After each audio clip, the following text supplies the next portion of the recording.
So welcome back friends. Today we will cover the remaining part of the routing in Play Framework.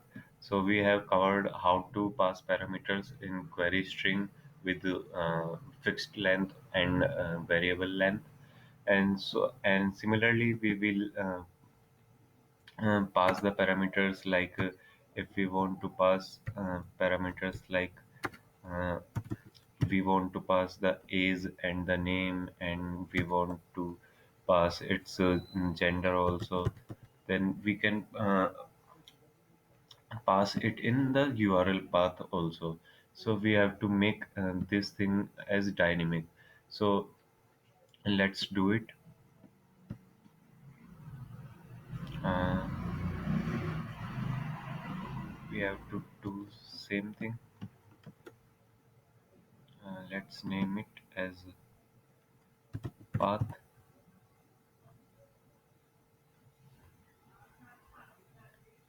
and yeah, here it is. And in routes we have also have to define,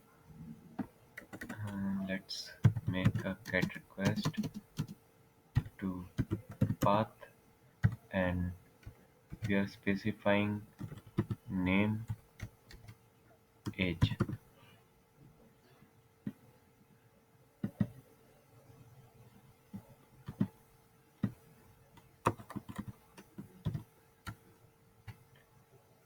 and we have to pass path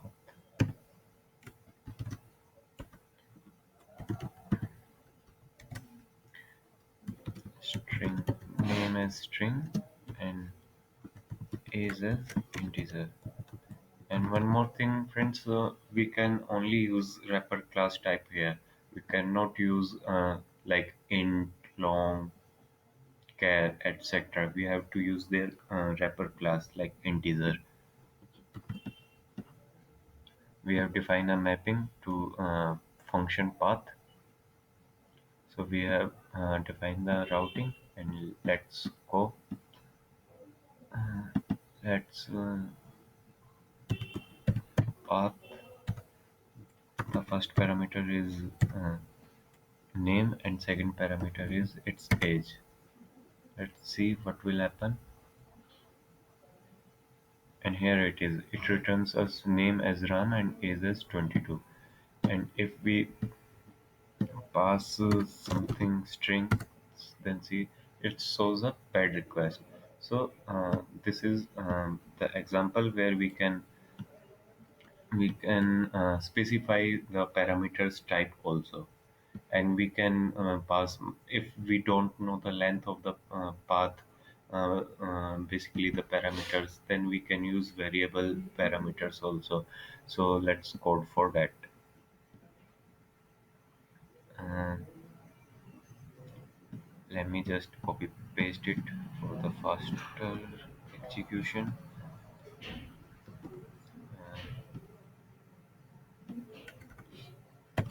I have made a function with the name multiple path, and it will get a path like string, named string.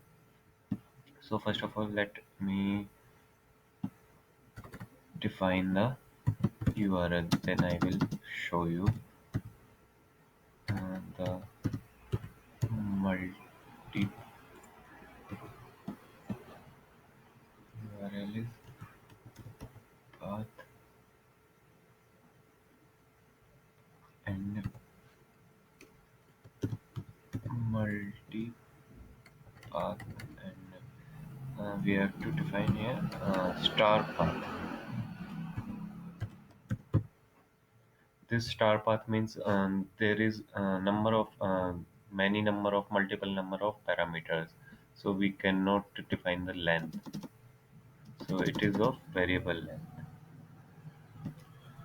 and it will be redirected to multiple path, and we have to specify the type of path as string.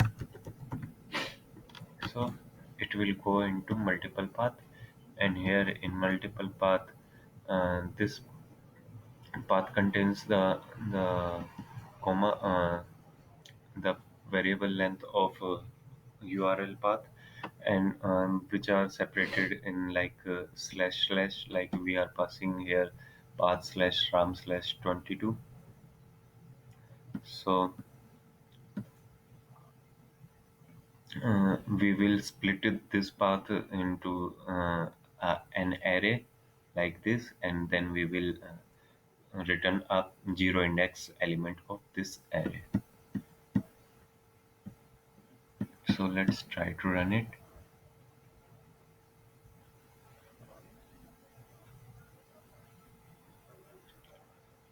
It's currently shows bad request. Mm,